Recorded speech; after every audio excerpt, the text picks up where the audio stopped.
Good morning, 4:37 in Farm News. Why are we doing a story about a dairy in Tennessee? Well, Mayfield Dairy Farms has won the award of world's best ice cream and has had a long history of producing some of America's favorite dairy products. Reporter Kyle Warnke shows us how some of their milk and ice cream is made. Just in case you were ever wondering who holds the title, come check out Mayfield Dairy. It's written on everything they do. At its production plant in Athens, Tennessee, Mayfield is producing milk as well as making ice cream. And they've been doing it for a very long time. The Mayfield family business of milking cows started in 1910. After World War II, they bought a state-of-the-art facility, and the rest, as they say, is history. And it was the most modern plant in the Southeast, which meant our milk lasted longer. It was really a great quality product, and we just started growing because our milk was outlasting any competitor's milk. But what is it about Mayfield milk and ice cream that makes it better than the rest? One taste might be all you need to know, but just in case that's not enough, how about this? Their milk is local. There's actually a lot of cows up and down this valley, and they're close to us, and so we have fresh milk from the dairy farm. We get almost all of our milk from East Tennessee. A little bit comes down from Kentucky and Virginia, but we're trying to get local milk. Not only that, the iconic yellow jug is more than just marketing. That helps protect the milk to make it last longer. And did you notice the label on that ice cream? Yeah, they make Baskin-Robbins here. And look closely at these bottles. See those golden arches? That's right, every McDonald's milk jug in the Southeast comes from Athens.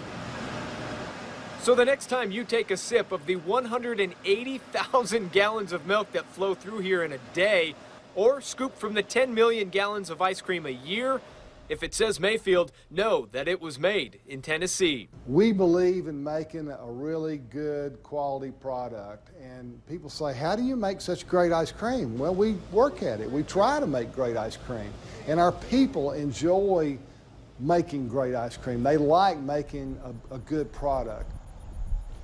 So if you're ever in Athens, Tennessee, head to Mayfield Dairy Farms, take a tour, see for yourself how their milk and ice cream is made. All right, for my final farm news segment on the Ag Show, stories about my two favorite animals, cows and dogs. You've seen dogs trained for search and rescue and others for sniffing out narcotics. Well, some dogs now are learning to dig up what chefs call the black diamond. Sharon Chen shows us how they find truffles. Ready? Where's the truffle? Robert Sinski's dogs are learning to hunt for buried culinary treasure. Yes! Good job, Phoenix! It has that aroma and flavor that is absolutely magical, particularly with a nice aged Pinot Noir. Come on, buddy. Sinski is the first of several Napa Valley winemakers to start a truffle orchard. He had hundreds of oak and filbert trees inoculated with black truffle spores almost 5 years ago in his Carneros vineyard. Come on, buddy. They could finally ripen this fall.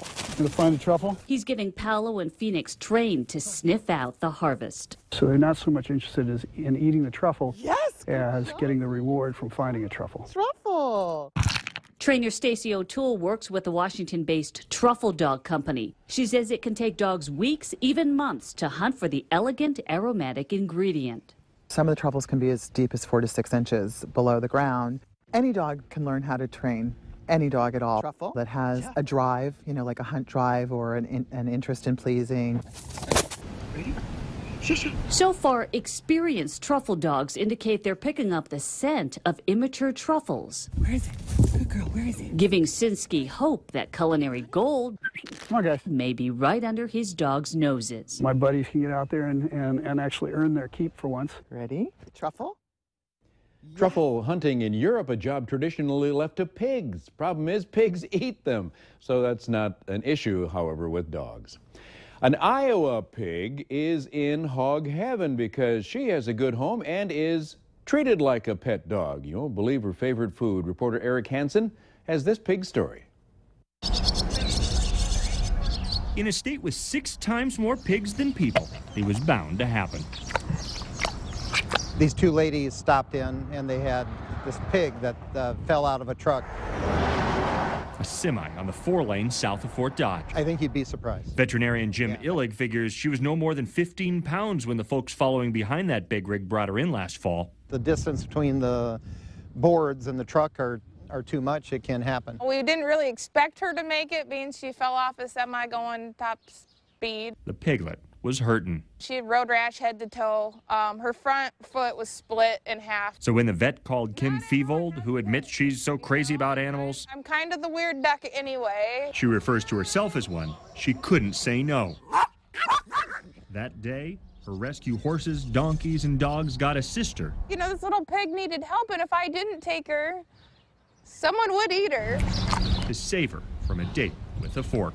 There was a lot of people that wanted her to eat her, you know, because it's a free pig. 9 months later, Highway, that's her name, is 300 pounds of personality.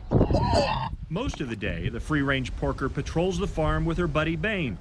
When her appetite flares, stand back. She's a bit of a diva pig. Because at mealtime, she won't touch pig food. Keep in mind, we tell her that she's a dog. Her honest-to-goodness favorite? Bacon strips. Let that sink in. She is eating bacon, but she's a dog. Remember, she thinks she's a dog. A 300-pound eating machine who's so convinced she's a pup, Here, okay, come on, this way. she joins the rest of the dogs on their walks. She's a funny pig. Highway earned her name slipping out that crack in the unluckiest of falls. Yeah, well, really though, but it was probably the luckiest. Because the rest of the truckload's been at the butcher shop for months. Roll over. While she's enjoying the perfect pork rub. And that's a lighthearted end to Farm News here at 4:44 in the morning. Taking a break, coming back and checking the approach of thunderstorms for the weekend. We'll be right back.